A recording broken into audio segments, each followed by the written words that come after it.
नमः संस्कृत मात्रे। संस्कृत ज्ञान सरता चैनल में आप सबका स्वागत है। मैं अमित मिश्र। आज आप सब संस्कृत में कुछ शब्द जानेंगे कि उसे कैसे बोलना है, उसे कैसे लिखना है, क्योंकि बोलना और लिखना बहुत आवश्यक है। हम बोलेंगे लिखेंगे तो धीरे धीरे हमारा अभ्यास बढ़ेगा और अभ्यास बढ़ेगा तो हम वह स्मरण कर लेंगे, और स्मरण जब हम कर लेंगे तो कहीं पर भी हम उस शब्द को बोल सकते हैं। कहीं पर किसी को भी संस्कृत भाषा में उपदेश देते हुए हम उसे समझा सकते हैं, क्योंकि आजकल पंडित जी लोग भी आते हैं या कथा प्रवक्ता लोग कथा आदि प्रवचन करते हैं, तो वो सब संस्कृत भाषा का ही व्याख्यात्मक रूप बताते हैं, वो लोग विशिष्ट रूप बताते हैं। तो हम भी जाने कि आखिर में जो आचार्य जी हैं या जो प्रवक्ता जी हैं वो सब उत्तम ही बोल रहे हैं। तो इस भाव से हम सब संस्कृत को जानेंगे। आज संस्कृत में कैसे शब्द बनाए जाते हैं, कैसे शब्दों से वाक्य बनाया जाता है, ये सब हम जानेंगे। और सर्वप्रथम आज हम लोग लट लकार, जो कि वर्तमान काल होता है, क्योंकि वर्तमान अगर ठीक है तो भूत भी ठीक रहा होगा और भविष्य भी ठीक ही होगा, ऐसा माना जाता है। तो हम लोग वर्तमान काल से ही प्रारंभ करते हैं। देखिए, हम सब गम धातु का प्रयोग करेंगे, जो कि लट लकार में, और वो भी अधिक विशेष नहीं, प्रथम पुरुष का ही आज अभ्यास चलेगा। प्रथम पुरुष में एक वचन में गम धातु को गच्छ आदेश हो जाता है। गम धातु को जब उन्हें लकार में प्रयोग करना होता है तो गच्छ हो जाता है। तो गच्छ में तिप प्रत्यय आया एक वचन में तो गच्छति बन गया, और फिर उसके बाद में द्विवचन में गम धातु से तस प्रत्यय आया तो गच्छतः बन गया। फिर तिप तस झी, फिर झी आया, उसको अंति आदेश होता है, आदि आदि। तो हमें यह देखना है कि एक वचन में गच्छति, द्विवचन में गच्छतः और बहुवचन में गच्छन्ति रूप बनते हैं। ये प्रथम पुरुष का एक वचन है, ये प्रथम पुरुष का द्विवचन है, और ये प्रथम पुरुष का बहुवचन है। अब हमें इसका प्रयोग कैसे करना है, देखिए प्रथम पुरुष में पुल्लिंग में शब्द आते हैं, सह एक वचन में, तौ द्विवचन में और ते बहुवचन में। अब देखिए, ये तत् का रूप है। तत् का रूप हम लोग जब पुल्लिंग में प्रयोग करेंगे तो वह सह हो जाता है। तत् नपुंसक में ही रहता है, और वो भी स्त्रीलिंग में जब हम प्रयोग करते हैं तो वह सा हो जाता है। स्त्रीलिंग में एक वचन में सा, द्विवचन में ते और बहुवचन में ताह प्रयोग आता है। देखिए, इसमें ये सब तो चेंज होंगे, अर्थात कि जो सर्वनामक क्रियाएं हैं, पुल्लिंग और स्त्रीलिंग या नपुंसक, तो बदलाव होता है दो तीनों में, परंतु ये जो क्रियाएं हैं ये हमेशा एक ही रहती हैं। जैसे सह हम लोग लिखे सह,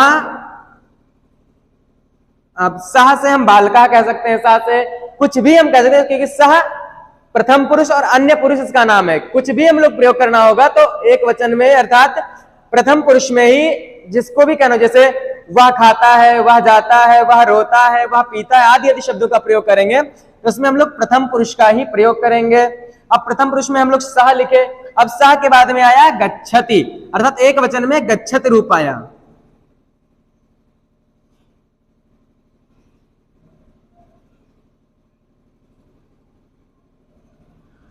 सह गच्छति रूप हम लोग बनाए। अब क्या सह गच्छत सही है? हाँ, ये इसके आधार पर तो ठीक है, परंतु हम लोग इसमें और थोड़ा पुष्ट जानकारी करते हैं कि सह को सह ना कह करके हम लोग कुछ दूसरा, क्योंकि कहा गया है, एक सूत्र आता है, जैसे सह में जो सह बना है वह सह में सु आया, सु का रुत विसर्ग हुआ, और रुत विसर्ग जब हुआ तो इसे सह बन गया। परंतु हम लोग देख रहे हैं कि इसके जो खर बसाने विसर्जनीय सूत्र जो है वह कहता है खर अवसान में हो अथवा खर हो अथवा अवसान परे हो तो रकार को विसर्ग हो जाता है। तो यहाँ पर क्या ये खर है अथवा ये अवसान है? तो नहीं, ये है, ये गा जो शब्द यहाँ पर है यह खर प्रत्याहार में नहीं आता है, और ना ही इधर अवसान है, तो इसे विसर्ग नहीं होना चाहिए। तो आखिर फिर यहाँ पर इसका पुनरावर्तन रूप रा वापस आ जाता है। तो हम लोग सर करते हैं, सर कर दिए, सर कर दिया। अब सर जब शब्द बन गया, सर बना तो सर के बाद में गच्छति आया। जब गा लिखेंगे तो इसमें एक सूत्र लगता है जो कि लघु सिद्धांत कौमुदी, जब हम लोग विसर्ग संधि पढ़ेंगे तो इसमें आता है हसी च। ये हस प्रत्याहार परे रहने पर जो है अपलुत अत, इसमें सकार उत्तरवर्ती आकार जो है वह अत है, उससे परे रकार है, और अकार से पर में फिर हस पड़े मिल जाता है तो इसको उत्व आदेश हो जाता है। हस क्या सूत्र कहता है, इसे उत्व आदेश हो जाएगा।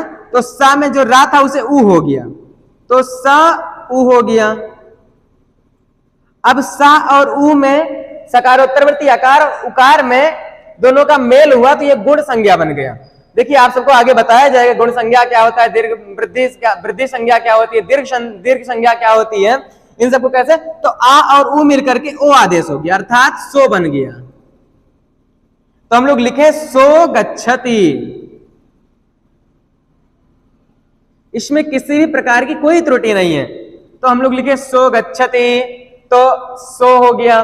फिर तौ आया, एक वचन का रूप है, यह एक वचन का है।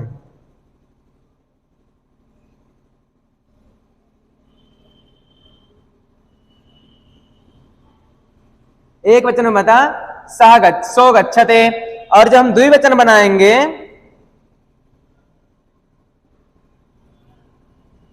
द्विवचन में बनेगा तौ गच्छतः, क्योंकि जो अन्य पुरुष में या प्रथम पुरुष में द्विवचन में तौ है और यहां पर द्विवचन में लट लकार के गच्छता है, तो क्या बनेगा तौ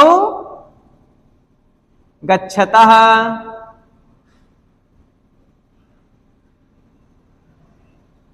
हम लोग बनाए बहुवचन में, तो बहुवचन प्रथम पुरुष के बहुवचन में है गच्छन्ते और प्रथम पुरुष के सह तौते बहुवचन में है ते। तो हम लोग क्या बनाएंगे बहुवचन में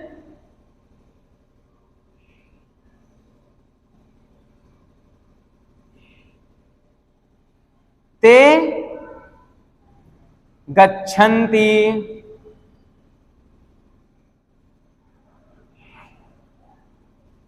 बस इतना समझिए, सह गच्छते तौ गच्छतः ते गच्छन्ति, यह रूप बन गया। अब ये स्त्रीलिंग में तो सा गच्छते ते गच्छतः ताः गच्छन्ते, यह रूप बनेगा सा गच्छते ते गच्छतः। देखिए इसमें कभी भ्रम आप लोग मत लीजिए, क्योंकि इसके द्विवचन में ते है और जो हम लोग प्रथम पुरुष पुल्लिंग में प्रयोग करते हैं उसमें बहुवचन में ते शब्द है, तो इसे सतत ध्यान दीजिएगा। और फिर आया ताः गच्छन्ते, इस तरह से रूप बनेंगे। हमेशा इसे याद रखिएगा। जैसे मान लीजिए यहां पर हम कुछ अव्यय शब्द लिखे हैं। कुत्र मतलब होता है कहां, यत्र मतलब होता है जहां, अत्र माने यहां, तत्र माने वहां, और सर्वत्र का मतलब होता है सभी जगह। ये शब्द आपको, इतने शब्द आपको याद करने होंगे। कुत्र माने कहां, यत्र जहां, अत्र यहां, तत्र वहां, सर्वत्र सभी जगह। इसका प्रयोग कैसे करना होता है, जैसे देखिए सो गच्छति वह जाता है, तो से सो कुत्र गच्छति हम बोल देंगे, वह कहां जाता है इसका अर्थ हो गया। यहीं पर हम यत्र लगाएंगे तो वह वहां जाता है, फिर यत्र लगाएंगे तो वह वहां जहां जाता है। सो फिर हम अत्र लगाएंगे तो वह यहां जाता है, हम तत्र लगाएंगे तो वह वहां जाता है, और वही हम सर्वत्र लगाएंगे वह सभी जगह जाता है। ऐसे सभी के साथ में इसका प्रयोग कर सकते हैं। बिल्कुल सिंपल है, बिल्कुल सरल है। तो इस तरह हम लोगों को जानेंगे। और यहाँ पर कुछ धातुएं लिखी हुई हैं, जैसे पठ धातु है, भू धातु है, हस धातु है, अर्च धातु है, क्रंद धातु है। इसमें आप सबको एक बड़ा ही सरल रूप बता दे रहा हूं। जैसे यहाँ गच्छत गच्छता गच्छत प्रथम पुरुष में हम लोग बनाते हैं, तो इसमें से अलग कीजिए। क्या अलग करना है, तो गच्छति, गच्छत में से ती अलग कर दीजिए, ती ले लीजिए। बिल्कुल सरल है। देखिए ये बस आप सबके समझने के लिए ही मैं बता रहा हूं। फिर गच्छता है तो ता कर दीजिए,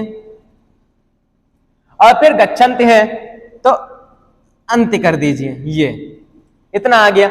अब इसे आप जोड़िए। जैसे हम लोग पठ में जोड़ दिए तो पठति हो गया, भू में जोड़ दिया। देखिए भू को भव आदेश होता है, भू को भव आदेश होता है, हमेशा याद रखिएगा। तो भव में ती जोड़ भवती हो गया, हस में ती जोड़ दिया हसती हो गया, अर्च में ती जोड़ दिया अर्चति हो गया, क्रंद में ती जोड़ दिया क्रंदती हो गया। फिर उसी प्रकार से पठ में हम लोग ता जोड़ दिए तो पठतः हो गया, भव में ता जोड़ दिया भवतः हो गया। इस प्रकार से आपको बनाना है। देखिए गच्छत एक वचन में, गच्छता द्विवचन में, और गच्छन्ति बहुवचन में बनेगा।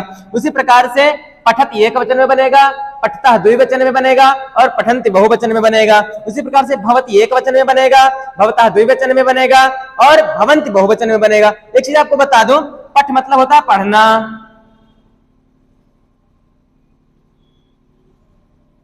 क्योंकि सह पठती बनेगा तो वह पढ़ता है, तव पढ़ता हुए दोनों पढ़ते हैं, और ते पढ़ने मतलब वे सब पढ़ते हैं।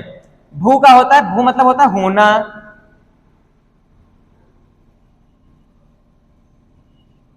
और फिर हस का मतलब होता है हंसना,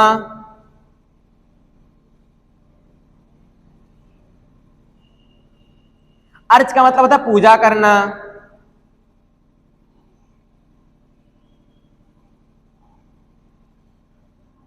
और क्रंद का मतलब होता है रोना। ये हमेशा ध्यान दीजिएगा। देखिए ये एक वचन मतलब एक व्यक्ति का बोधक है, द्विवचन मतलब दो व्यक्तियों का बोधक है, और बहुवचन का मतलब बहुत से व्यक्तियों का बोधक है, तीन अथवा बहुत से व्यक्तियों का बोधक है। देखिए संस्कृत में तीन वचन होते हैं, एक वचन, द्विवचन और बहुवचन। संस्कृत में तीन लिंग होते हैं, पुल्लिंग, स्त्रीलिंग, नपुंसकलिंग। संस्कृत में तीन पुरुष होते हैं, प्रथम पुरुष, मध्यम पुरुष और उत्तम पुरुष। ये हमेशा आप सबको याद रखना है, हमेशा इसे जानना है। इसे अगर हम जानते रहेंगे तो हम लोग बहुत शीघ्रता से आगे बढ़ते रहेंगे। इसी के साथ यहीं पर हम विराम देते हैं और फिर दूसरी कक्षा बताई जाएगी। नमः संस्कृत मात्रे।